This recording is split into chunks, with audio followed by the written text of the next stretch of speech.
Há 6 saídas nesse avião, 4 portas, 2 em cada lado e 2 saídas sobre as asas. Cada porta tem...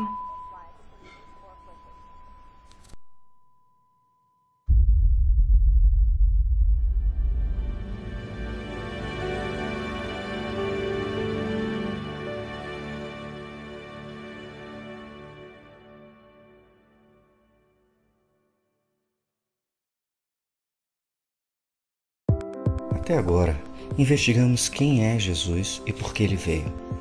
Agora a pergunta é como devemos reagir? O que Jesus pede de nós? No início do Evangelho de Marcos, vimos pessoas indo a João Batista para que perdoasse seus pecados. Elas se abriam com ele porque sabiam que não eram o que deveriam ser e menos ainda o que Deus queria que fossem. Mas João lhes disse que alguém muito mais poderoso chegaria depois dele. Alguém que não só perdoaria seus pecados, como os encheria com o Espírito Santo de Deus. Como veremos no capítulo 4 de Marcos, Jesus diz: se vieres a mim, terás uma mudança verdadeira e milagrosa em tua vida. Mas terás que ouvir-me para que isso ocorra. No capítulo 4 de Marcos, Jesus conta uma história que ilustra o extraordinário poder de mudança de suas palavras, como se fossem frágeis sementinhas. O que Jesus está dizendo é: assim como as sementes só crescem se as plantarmos corretamente, as boas novas sobre mim só vão mudar sua vida se escutá-las corretamente.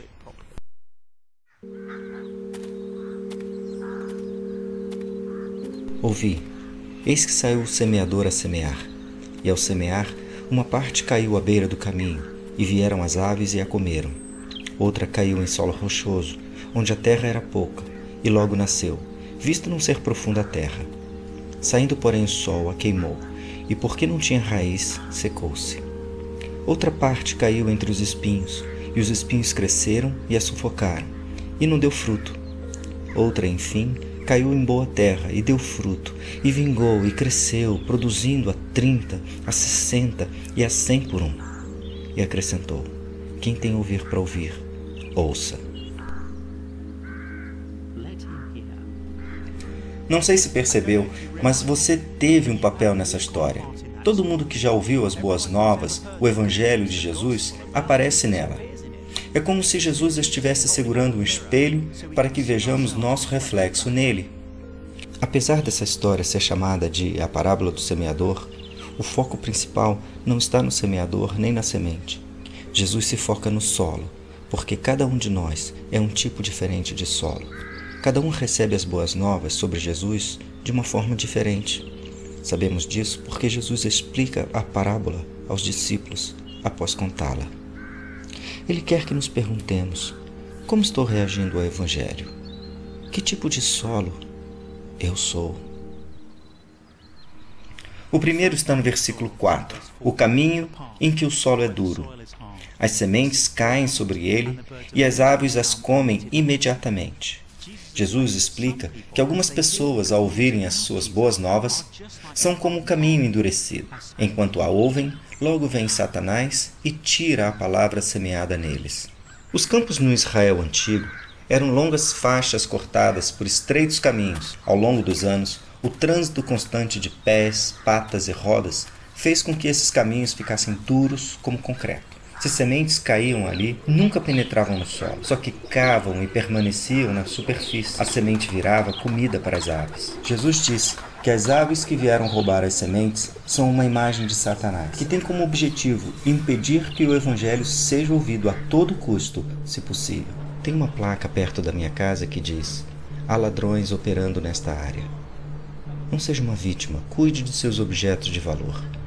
É um aviso bem similar ao que Jesus nos deu aqui. Satanás é uma realidade. Ele é como um ladrão que, em vez de roubar a carteira do seu bolso, rouba o Evangelho de seus ouvidos. Não há nada pior que descobrir que foi roubado sem que reparasse. Você só percebe que está faltando alguma coisa muito tempo depois. É o que acontece aqui. Antes mesmo da pessoa registrar o Evangelho em sua mente, algo vem e o rouba. Essa pessoa pode ser um cético endurecido, que imediatamente rejeita qualquer coisa que mudaria suas ideias. Ou pode ser alguém que simplesmente seja distraído, e assim que fecha a Bíblia, se esquece das palavras. Mas o resto da parábola deixa claro que você não precisa ser uma vítima. O segundo tipo de solo está no versículo 5, os solos rochosos em que a terra não era profunda.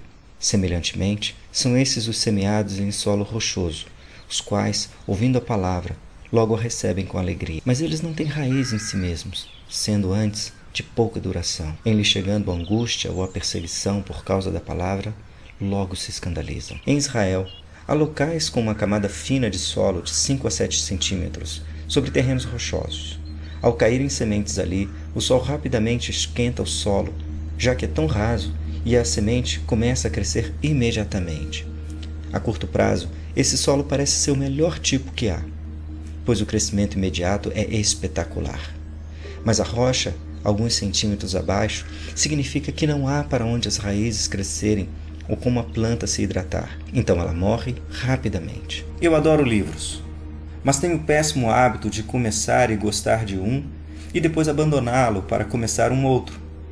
Há pessoas que têm o mesmo problema com o Evangelho. Começam com bastante avidez e parecem realmente animadas em conhecer Cristo, mas aí a animação inicial se esvai. Por causa do seu interesse em Jesus, os amigos, família e colegas de trabalho começam a cortá-las de suas conversas, distanciando-se dessas pessoas, que decidem que é mais fácil desistir de Jesus do que aguentar esse mal-estar. A vida cristã é descartada.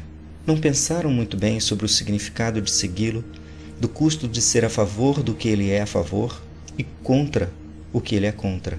O desejo dessas pessoas de conhecê-lo se revela superficial e elas não têm a base suficiente para perseverar e terminar o que começaram. O terceiro tipo de solo está no versículo 7. Este solo tinha espinhos que sufocavam qualquer coisa que produzisse. Jesus explicou: os outros, os semeados entre espinhos, são os que ouvem a palavra, mas os cuidados do mundo, a fascinação da riqueza e as demais ambições concorrendo sufocavam a palavra, ficando ela infrutífera. A princípio, a planta parecia estar bem, mas não conseguia competir com os espinhos que cresciam ao seu lado. É como a história do jovem que disse: querida, quero que saiba que a amo mais do que tudo nesse mundo. Quer casar comigo? Sei que não sou rico, não tenho uma casa enorme ou um carro importado como Ronaldo, mas amo você de todo o coração. E a jovem responde: também amo você de todo o coração, mas fale-me mais desse Ronaldo. Acontece a mesma coisa com o terceiro tipo de pessoa na parábola. De alguma forma, deixam que o seu desejo por outras coisas compita com o seu envolvimento com Jesus. O coração delas está dividido, com o desejo de segurança, conforto, aprovação, poder, dinheiro, talvez o anseio por um esposo em potencial que não compartilha a mesma opinião sobre Jesus. Esses desejos e preocupações que vêm com eles se tornam mais fortes que o desejo por Jesus. Ela não vê que segurança, conforto, aprovação e poder vêm de conhecer Cristo, que ganha infinitamente de qualquer tesouro que o mundo tem a oferecer. O quarto e último tipo de solo está no versículo 8. O solo bom, que dava frutos.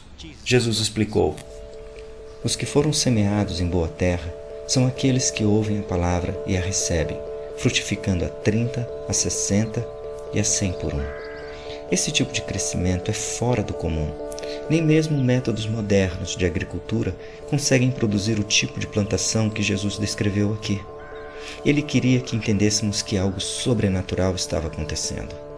Quando alguém escuta o Evangelho, mas realmente o ouve e faz o que nele é dito, algo milagroso acontece, algo que não pode ser explicado em termos humanos. Isso ocorre quando a pessoa que ouve o Evangelho vê Jesus pelo que ele é, entende por que ele veio e o significado de segui-lo. Acontece quando entende que Jesus é o maior tesouro que há nesse mundo.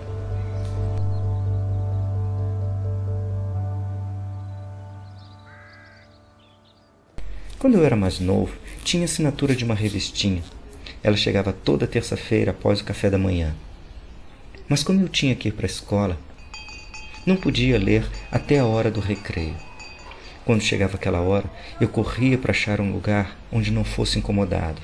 Nada conseguia me impedir de ler aquela edição da minha revista favorita. Os locais não eram os mais confortáveis, mas eu ficava totalmente satisfeito quando abria a mochila e lia minha revista.